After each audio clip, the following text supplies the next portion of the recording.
नमस्कार दोस्तों, स्वागत है आपका अपने चैनल यूट्यूब पंचऋषि क्लासेस में। मैं उत्कर्ष भाषा स्वागत करता हूं दोस्तों। आज आपका एक बार फिर से शुरू करते हैं आज की सेशन, आज का वीडियो।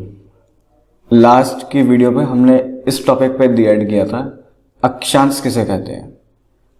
हमने स्टार्टिंग से चलते हुए आ रहे हैं, ठीक है, एक सीक्वेंस वाइज। पहला अच्छा हमारा कि सिलेबस क्या है, ज्योग्राफी का सिलेबस क्या है। ज्योग्राफी के सिलेबस में हमने जाना था कि इंट्रोडक्शन ऑफ इंडिया। दूसरी वीडियो में इंडिया के बारे में आपको बताया गया था कि कैसे कैसे इंडिया के कितने नाम पड़े गए, कैसे क्या हुआ। थर्ड वीडियो में हमने ये बताया था कि भारत नाम कैसे पड़ा था, और थोड़े बहुत हमने अक्षांशों के बारे में जाना था, लैटिट्यूड के बारे में। आज उसी के ही विस्तार में आज हम बात करेंगे आगे की ओर, देशांतर यानी कि लॉन्गिट्यूड की, कि लॉन्गिट्यूड क्या होते हैं। ठीक है, सबसे पहली चीज़ ये है कि वीडियो को आप स्किप ना करें बिल्कुल भी, ठीक है। कुछ भी अगर आपको बताया जाता है, अगर आपको पता है तो वो आपके लिए यूजफुल ही है, कोई बेकार नहीं है, ठीक है। तो वीडियो को स्किप ना करें, लास्ट तक देखें। कुछ नहीं पता है कि कब क्या आपको नई चीज़ मालूम पड़ जाए, और पता चला आपने स्किप किया तो वो चीज़ फिर आपसे आगे हो जाएगी, फिर वो चीज़ आपको पता नहीं चल पाएगी, ठीक है। तो ज़्यादा देर ना करते हुए हम आगे बढ़ते हैं। आज का टॉपिक है हमारा लॉन्गिट्यूड यानी कि देशांतर। देशांतर क्या होते हैं,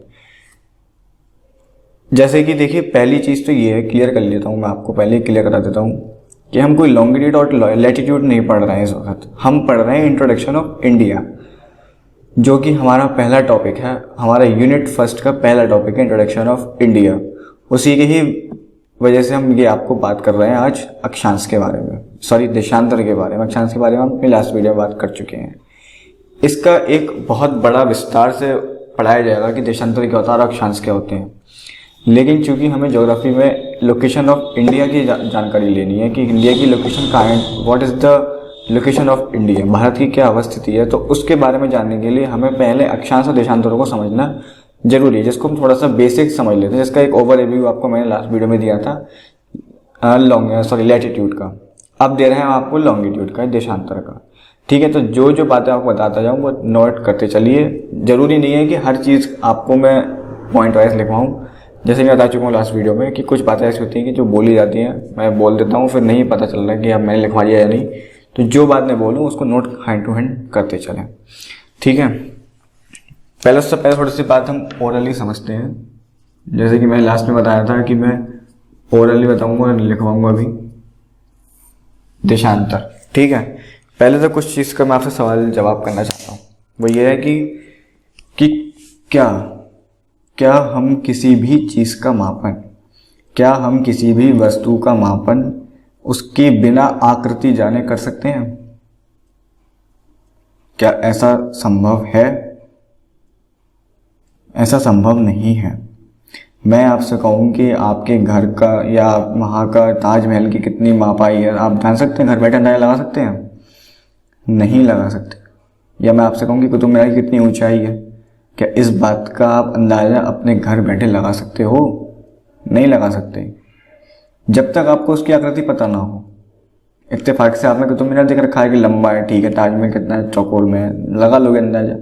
लेकिन जब तक आपको उसकी आकृति ना पता हो, जब तक आपको उसकी शेप ना पता हो कि वो किस शेप में डिज़ाइन किया हुआ है, तब तक आपके लिए वो एक आकलन लगाना संभव नहीं है। इसी तरीके से पृथ्वी के बारे में बात आती है कि जब तक हमें पृथ्वी का आकृति नहीं पता होगी कि पृथ्वी की आकृति क्या है, तब तक आप उसका मेजर करना इम्पॉसिबल है आपके लिए, आप उसकी मपाई नहीं कर सकते, ठीक है। तो इन्हीं सब बातों को लेकर हम आज बात करेंगे। मान लीजिए मैं आपसे कहूँ कि किसी कमरे की माप कितनी है, तो आप क्या करेंगे? आप उसकी लंबाई निकालेंगे, उसकी चौड़ाई निकालेंगे, ऊंचाई निकालेंगे, माप देंगे। लेकिन मैं कहूँ कि पृथ्वी को किस तरीके से आप मापेंगे, तो आपके पास कोई ऐसा यंत्र तंत्र या कुछ ऐसा कुछ सिस्टम है जिससे आप उसकी मपाई कर सकें? नहीं कर सकते, क्योंकि आपको पृथ्वी की शेप नहीं पता है। तो पृथ्वी की जो शेप है, जो ज्योग्राफिकल टर्म्स में जो पृथ्वी को शेप को एक नाम दिया गया है, वो है जियोड। क्या है? जियोड। इंग्लिश में भी नाम उसका जियोड और हिंदी में भी उसका नाम जियोड है, ठीक है। क्या है? जियोड। और अर्थ को जो भौगोलिक शब्दों में जो दिया गया है नाम, ये मैं आपको बताऊंगा, अर्थ को जो दिया गया है भौगोलिक शब्दों में नाम वो जियोड दिया गया है। क्या दिया गया है? जियोड। और वास्तविक ग्लोब की आकृति को ही जियोड कहा जाता है। कुछ लोग कहेंगे कि जो ग्लोब की आकृति है वो है अंडाकार या गोलाकार। तो गोलाकार जो अंडाकार थी वो तब थी जब हम 6, 7, 8 में पढ़ते थे। अब हम एस्पिरेंट हैं, हम तैयारी कर रहे हैं कंपटीशन की। उस लेवल पर आकर हम अंडाकार या गोलाकार नहीं कह सकते। हमें उस कंडीशन में जो नाम समझ में आता है वो है जियोड। जो पृथ्वी की जो आकृति है वो जियोड आकृति है। जियोड मैं लिख देता हूँ, नोट करते चलना है hand to hand. Geographical terms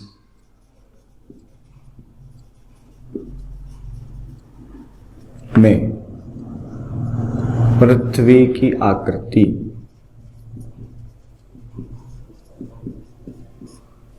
geode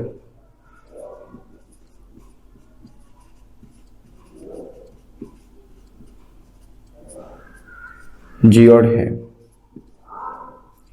वास्तविक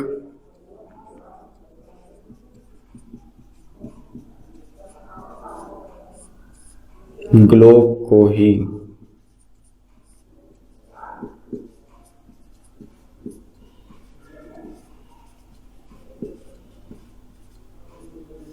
जियोड कहा जाता है।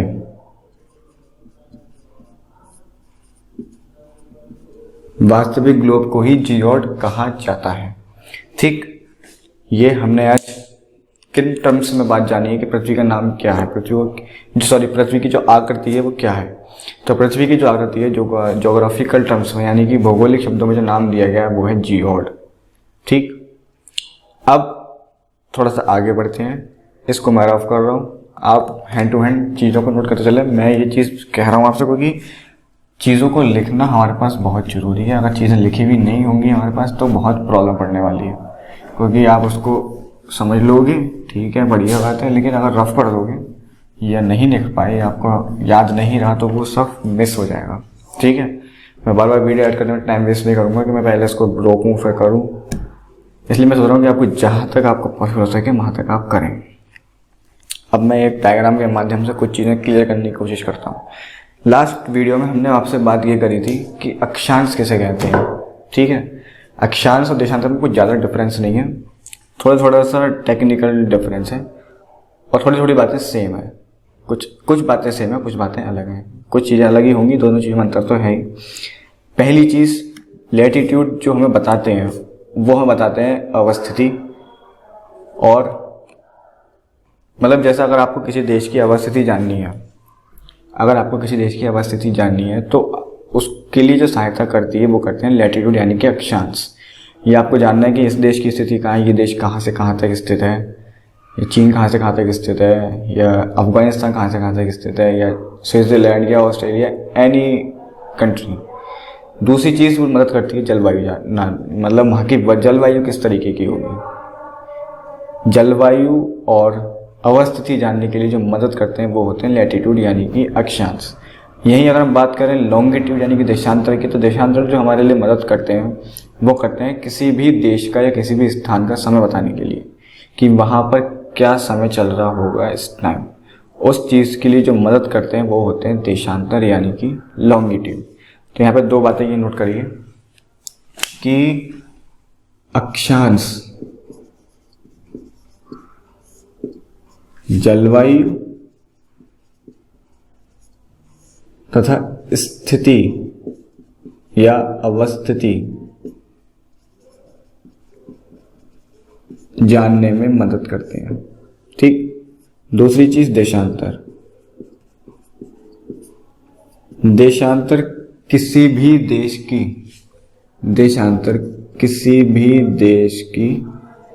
देश का समय निर्धारित करने में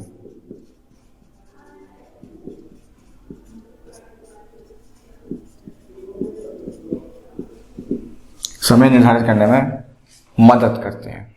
ठीक है, ये तो चीज़ समझ ली। अब डायग्राम के माध्यम से चीज़ें समझने की कोशिश करते हैं। जो सेम चीज़ जो मैं आपसे कह रहा हूँ कि अक्षांश में देशांतर में सेम है, वो कुछ मैं भी पहले आपको ओरली बता देता हूँ और कुछ समझाने की कोशिश भी करूँ। तो जो जैसे कि आपने अक्षांश से समझा था कि 0 डिग्री अंतराल पर कुछ काल्पनिक रेखाएं खींची गई थी, उसी तरीके से देशांतर में भी ऐसे ही करा गया है कि कुछ काल्पनिक देशांतर रेखाएं खींची गई हैं प्रत्येक 1 डिग्री के अंतराल पर। ठीक है, उसमें क्या था, अक्षांश में क्या था कि हम क्षैतिज रेखाएं खींच रहे थे, अक्षांशों में हम क्षैतिज रेखाएं खींच रहे थे पैरेलल, लेकिन यहाँ पे हम जो लॉन्गिट्यूड में पढ़ेंगे यानी कि देशांतर में जो पढ़ेंगे उसमें जो काल्पनिक रेखाएं खींची गई हैं वो खींची गई हैं ऊर्ध्वाधर यानी कि वर्टिकल। तो ये चीज़ की डिफरेंस है। वहाँ पे हमने खींची थी और क्षैतिज यानी पैरेलल, इसमें खींच रहे हैं हम वर्टिकल यानी कि ऊर्ध्वाधर रेखा है। अब जानते हैं कैसे क्या हुआ है। डायग्राम बनाइए और मेरे साथ नोट करते चलिए कुछ बातों को, क्लियरली समझने की कोशिश करूँगा और समझने की भी आप कोशिश करिएगा।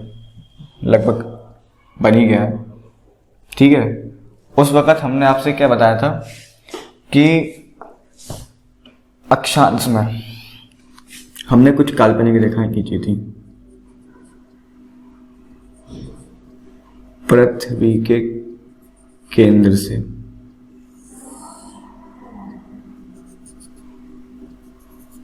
इसी तरीके से खींचा था।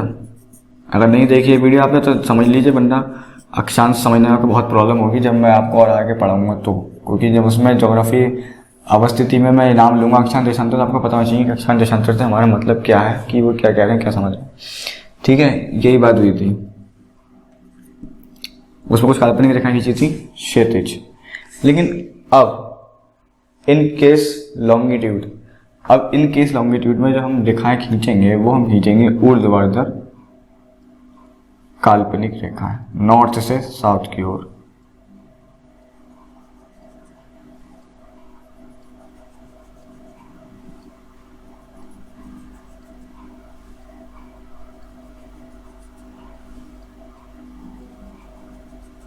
इस तरीके से। ठीक है, इनको क्या कहते हैं, देशांतर रेखाएं।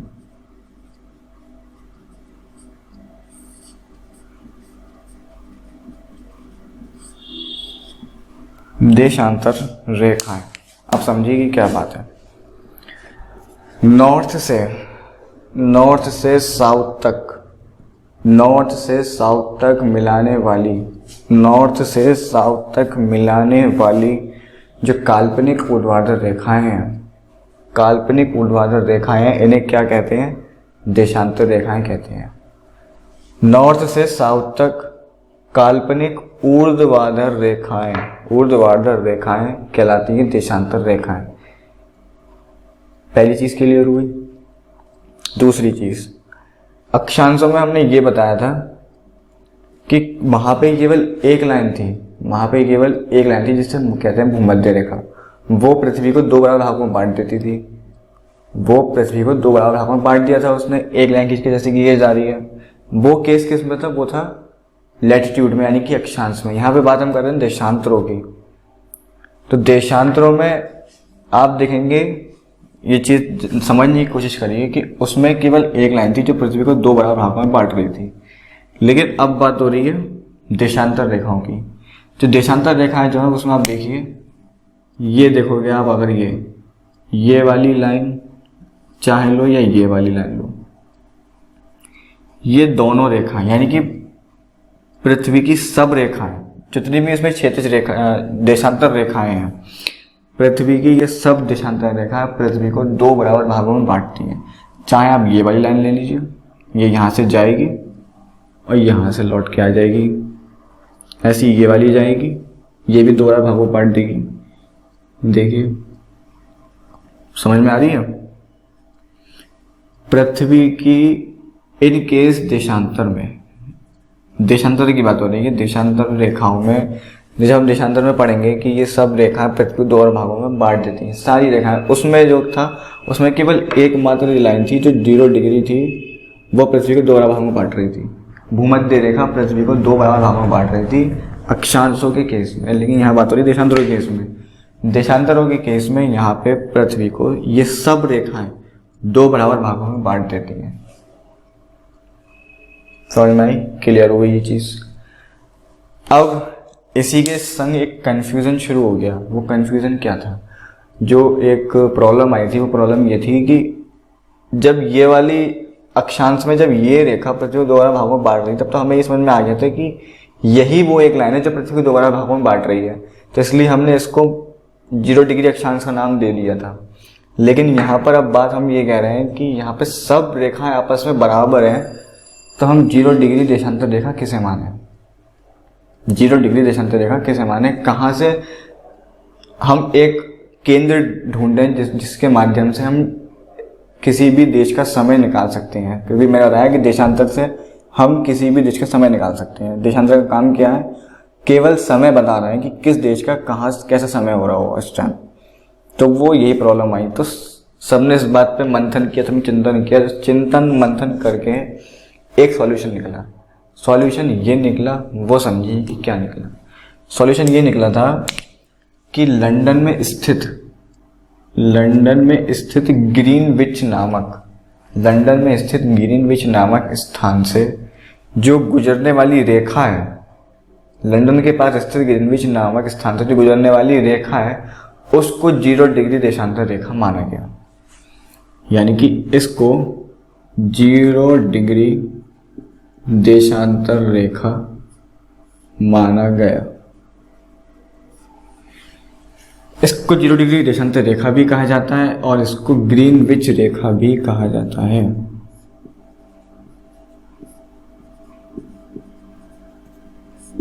कहाँ पर स्थित थी ये जो ग्रीनविच रेखा थी, ये कहाँ पर स्थित थी? ये जो निकाला है लंदन के पास।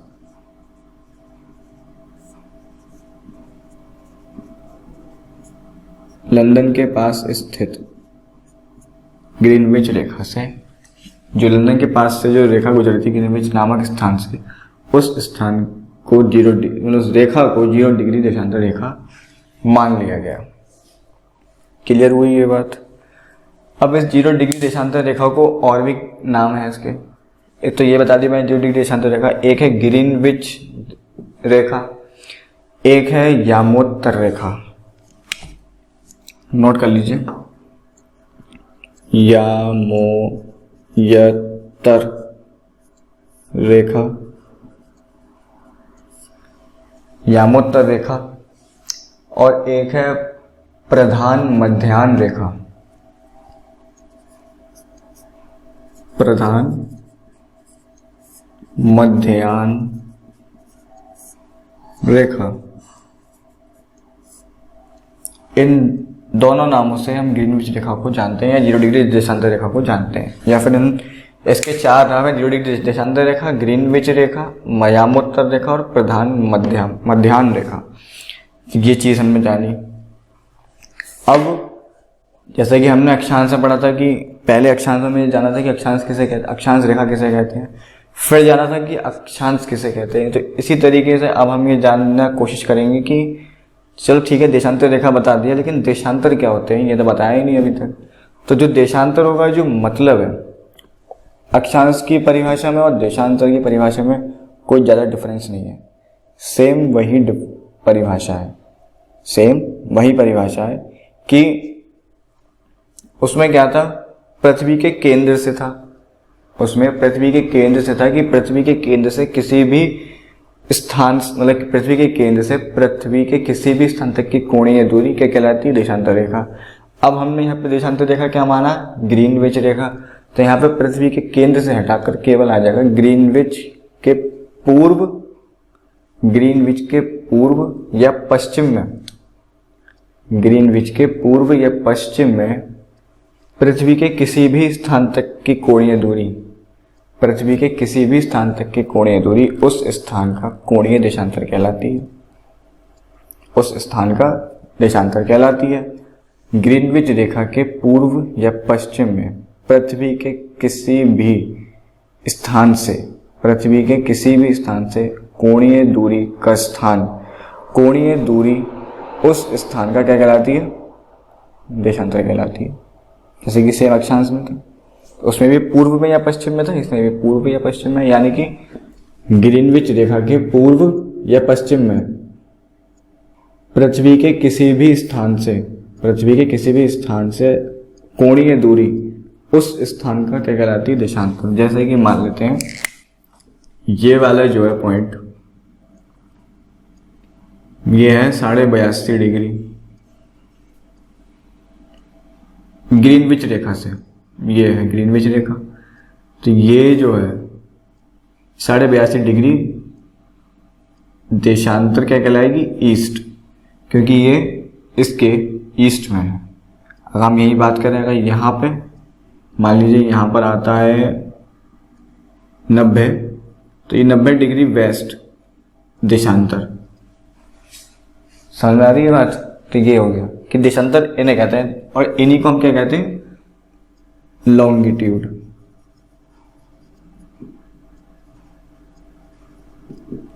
लॉन्गिट्यूड।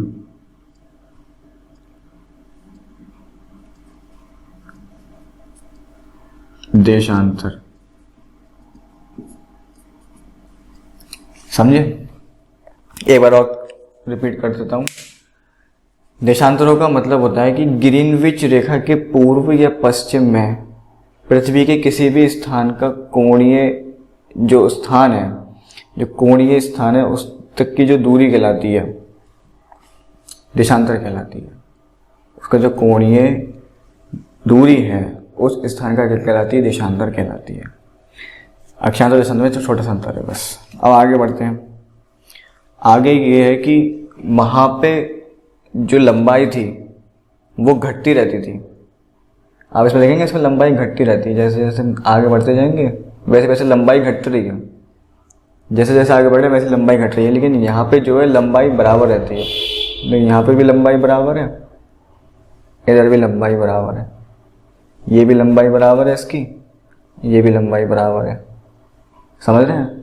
इसमें लंबाई हो रही थी कम और इसमें लंबाई बिल्कुल बराबर है। यानी कि देशांतरों में देशांतर रेखाओं की जो लंबाई होती है वो रहती है बराबर।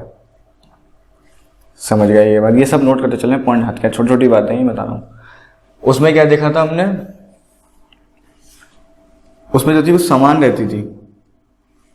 जैसे कि ये वाली रेखा इसके समान थी, ये वाली रेखा इसके समान थी अक्षांशों में, ये रेखा इसके समान थी, ये रेखा इसके समान थी। लेकिन यहाँ पे समान नहीं है। देखो यहाँ से अगर आप देखोगे तो यहाँ से ये इतनी दूरी है इन दोनों के बीच में, फिर यहाँ से ये इतनी बढ़ गई, फिर इन दोनों की इतनी बढ़ गई, फिर इतनी बढ़ गई, फिर इतनी, फिर ये इतनी, यानी कि समांतर नहीं होती हैं। देशांतर रेखाएं समांतर नहीं होती हैं आपस में। ये वाला पॉइंट नोट कर लें कि समांतर नहीं होती, समांतर नहीं होती। और अभी जो बताया था कि लंबाई बराबर होती है, पहला दूसरा लंबाई बराबर होती है।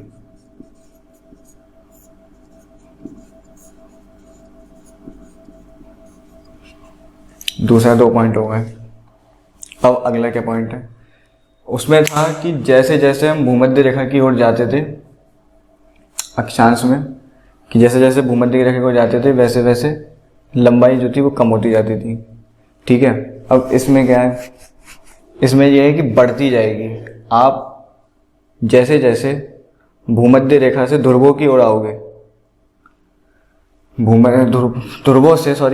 ध्रुवों से भूमध्य रेखा पर जाओगे, इसमें डायग्राम में लिखना है ना, ध्रुवों से भूमध्य रेखा पर जाओगे तो वैसे ही वैसे उसकी जो दूरी है आपस में वो बढ़ती जा रही है। यहाँ से इतनी थी, यहाँ से इतनी थी, फिर इतनी हो गई। इन दोनों के बीच की दूरी बढ़ती है गई। तो भूमध्य रेखा ध्रुवों से भूमध्य रेखा पर जो इन दोनों की जो बीच की दूरी होती है वो बढ़ती जाती है। अक्षांशों में क्या था कि घटती जाती थी, इसमें वो बढ़ती जाती है। तो छोटे छोटे डिफरेंस है।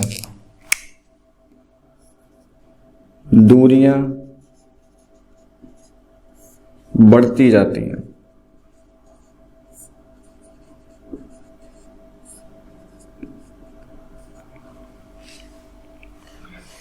ठीक है?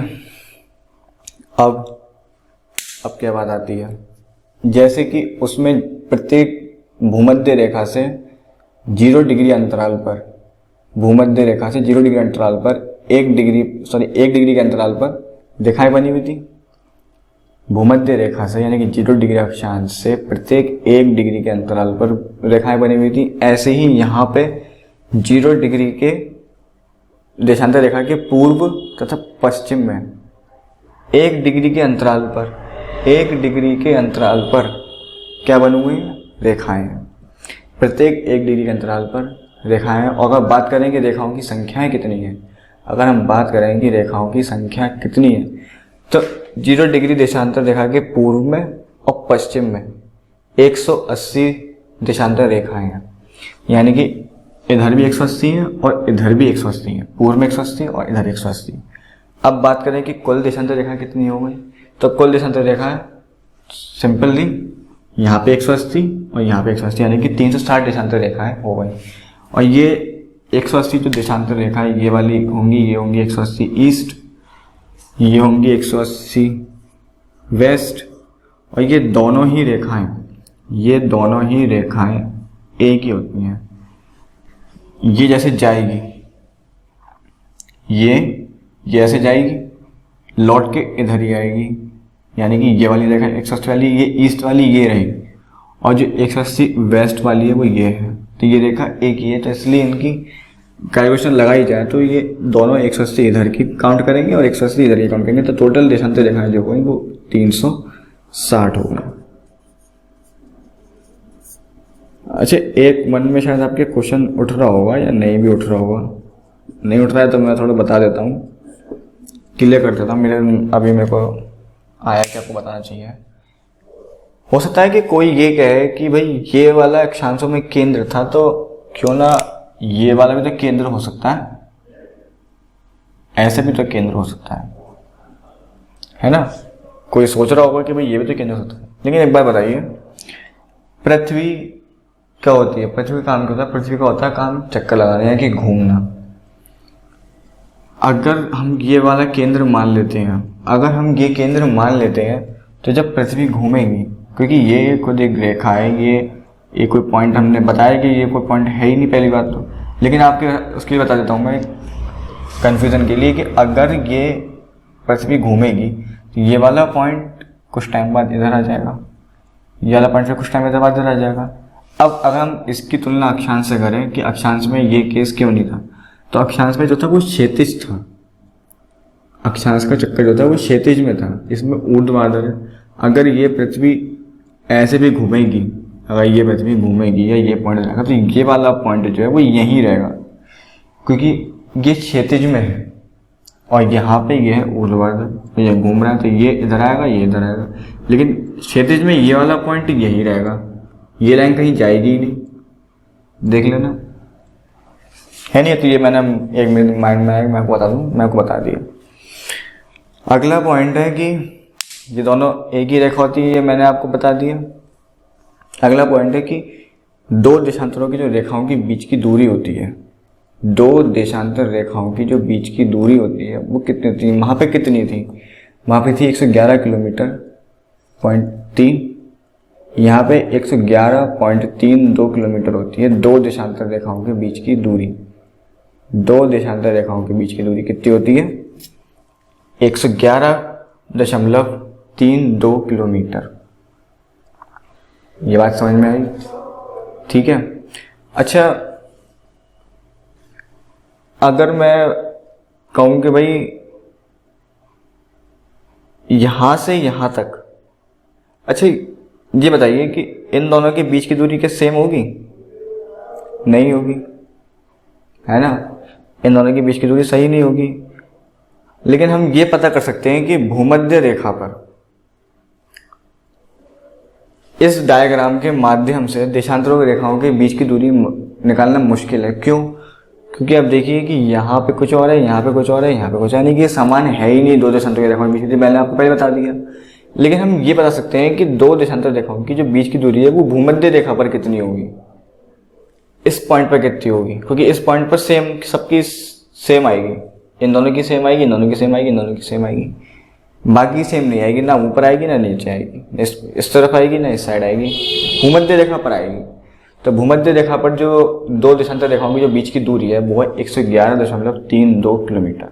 कितनी है? 111.32 किलोमीटर। ये नोट करते हुए चले आप हैंड टू हैंड। अगला पॉइंट है कि ठीक है 2 देशांतर रेखाओं के बीच की दूरी मान ली। अब पृथ्वी को एक चक्कर लगाने में कितना समय लगता है? पृथ्वी को एक चक्कर लगाने में कितना समय लगता है? यानी कि एक चक्कर का मतलब हो गया कि वो 360 डिग्री का एंगल बना रही है, यानी कि 360 डिग्री घूम रही है। तो पृथ्वी को एक चक्कर लगाने में कितना समय लगता है?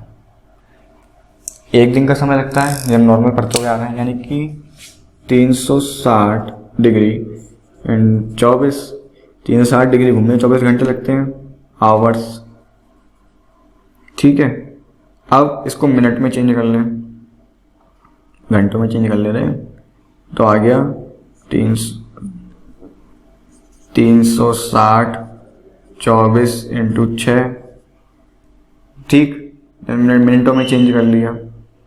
अब 1 डिग्री का निकाल के देखते हैं, तो 1 डिग्री का बराबर आ गया 24 इंटू 6 बटे 360, क्योंकि हमें 1 डिग्री का निकालना है। ठीक है, कि 1 डिग्री घूमने पर पृथ्वी को कितना समय लगता है। हमारा मेन पॉइंट क्या है कि 1 डिग्री घूमने पर पृथ्वी को कितना समय लगता है, यानी कि वो अपने यहाँ 0 डिग्री से 1 डिग्री पर पहुंचेगी तो उसे कितना समय लगेगा। हमारा मेन मकसद ये है जानने का, जो कि हम आने वाले हैं, अब समय पर आ गए। देखो बात करते करते, तो 6 6 36 और 6 चौक 24, यानी कि 1 डिग्री बराबर 4 मिनट, यानी कि 1 डिग्री घूमने में पृथ्वी जो समय लेती है वो लेती है 4 मिनट का। अब यहीं से असली बात शुरू होती है समझने वाली कि वो क्या है हमारा 4 मिनट का मतलब क्या है। 4 मिनट हमारे लिए बहुत इंपॉर्टेंट है। समझने वाली बात ये है कि 0 डिग्री देशांतर रेखा के पूर्व में और पश्चिम में जो समय चलेगा, अगर बात पूर्व की हो रही है तो समय 4 मिनट आगे रहेगा, और अगर बात पश्चिम की हो रही है तो समय 4 मिनट पीछे रहेगा। यानी कि अगर मैं आपसे बात करूं कि 0 डिग्री से, यानी देशांतर रेखा से 3 डिग्री पे अगर कोई एक स्थान है, मान लीजिए कोई भी एक आइलैंड हम मान लेते हैं एग्जाम्पल के लिए, चीन है, तो उसका जो टाइम चल रहा होगा वो ग्रीनविच में अगर 5 बज रहे हैं, ग्रीनविच में अगर मान लीजिए यहाँ पे 5 है, 5 PM हो रहा है। ठीक है, तो यहाँ पे हमें बताया वो 3 डिग्री पे है, 2 डिग्री पे है, सॉरी ये।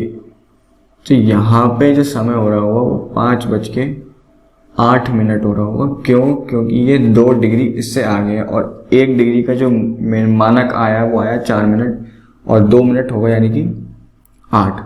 2 डिग्री आगे है तो यानी कि 8 मिनट हो गए। तो उसमें जो यहाँ पे बज रहे होंगे 5, यहाँ बज रहा होगा 5:08।